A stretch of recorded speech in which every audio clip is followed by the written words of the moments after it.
Syaikhon bin Mustafa Al-Bahar atau yang akrab disapa Wan Zahan merupakan seorang sayyid yang namanya cukup masyhur di kalangan cendekiawan muslim dan ulama tanah air, khususnya di DKI Jakarta. Berdasarkan cerita yang tersebar di masyarakat, Wan Zahan dikenal mengalami kondisi jadzab sehingga kehadirannya kerap membuat orang yang belum begitu mengenalnya merasa aneh hingga geleng-geleng kepala. Jadzab sendiri diartikan sebagai kondisi di mana kesadaran seseorang ditarik oleh Allah Subhanahu wa Ta'ala sehingga orang tersebut tak menyadari apa yang ia lakukan. Untuk mencapai posisi jadzab, para ulama sepakat bahwa tidak sembarang orang dapat meraihnya, sehingga hanya orang-orang khusus yang memang dipilih langsung oleh Allah Subhanahu wa Ta'ala yang bisa menempuh jalan ini. Meski demikian, perlu dibedakan antara orang yang sengaja melakukan hal aneh dengan orang yang memang betul-betul jadzab.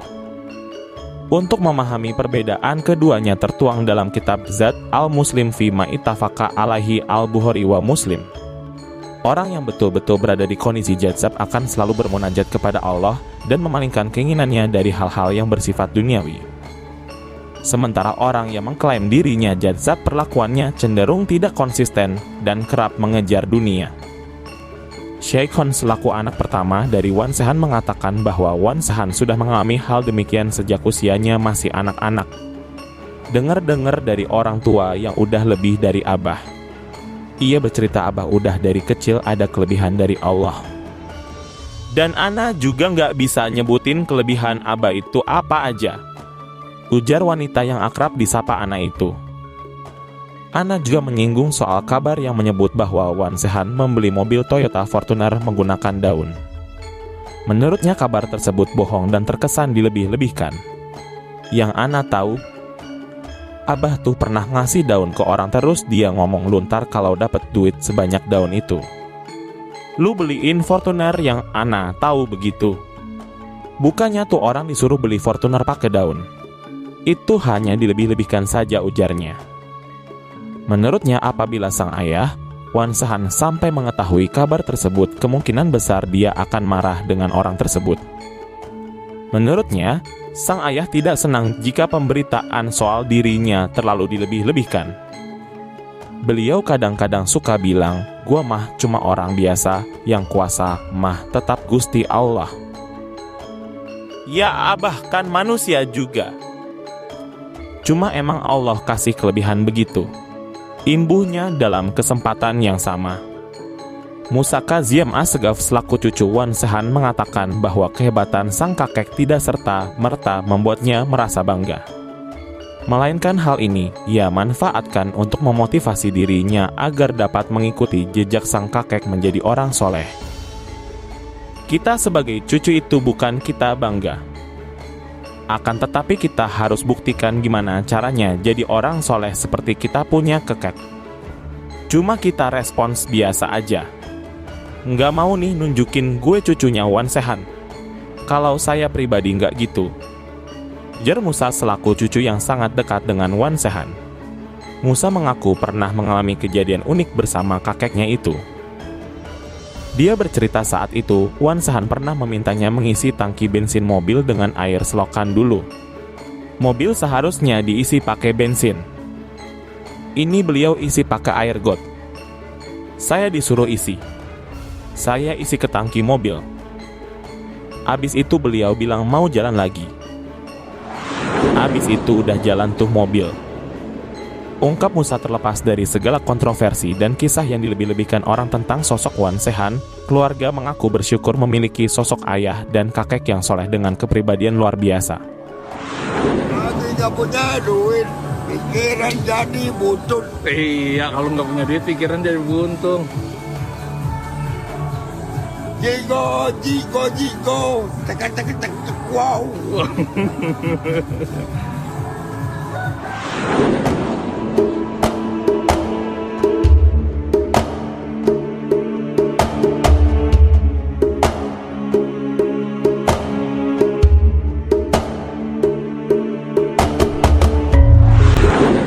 Gus Jafar mungkin terdengar tak asing di telinga warga Pasuruan. Bahkan, namanya tenar hingga ke sejumlah daerah serta viral di dunia maya.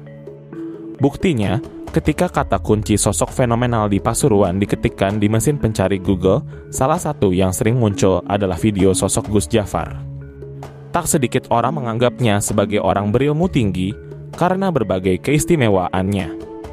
Namun, banyak pula yang memicingkan mata jika melihat Gus Jafar dan menganggapnya aneh karena penampilannya.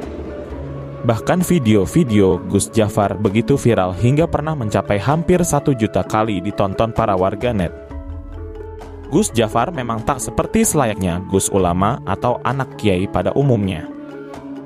Gayanya nyeleneh, berambut gondrong bak seorang rockers. Selalu mengenakan celana pendek favoritnya, Gus Jafar berusia sekitar 40 tahun ini memang terkesan nyentrik. Gus Jafar sebenarnya merupakan anak terakhir dari seorang kiai pemilik pondok pesantren di Sambi Cilik, Gondang Wetan, Pasuruan.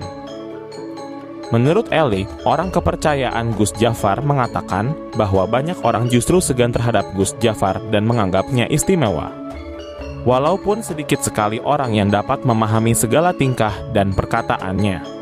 Bahkan Eli yang bertahun-tahun menjadi asisten pribadi Gus Jafar pun masih menerka-nerka terhadap maksud dibalik setiap tindakan dan ucapan yang keluar dari mulut Gus Jafar. Kalau orang awam ya pasti bingung sama Gus Jafar. Bahkan banyak yang menghina Gus Jafar, tapi semakin dihina beliau malah semakin senang, ungkap perempuan asisten pribadi Gus Jafar itu. Eli mengungkapkan jika Gus Jafar pernah mengundang 4 orkes dangdut sekaligus dalam waktu bersamaan. Hal ini pun menjadi sorotan masyarakat. Seorang Gus bukannya menyelenggarakan acara pengajian tapi malah mengundang orkes, tulis salah seorang warganet kala itu. Menurut Eli, mungkin Gus Jafar ingin menunjukkan pada banyak orang tentang penggambaran dunia yang sebenarnya tentang berbagai jenis sifat dan watak manusia pada saat bersenang-senang di acara orkes dangdut.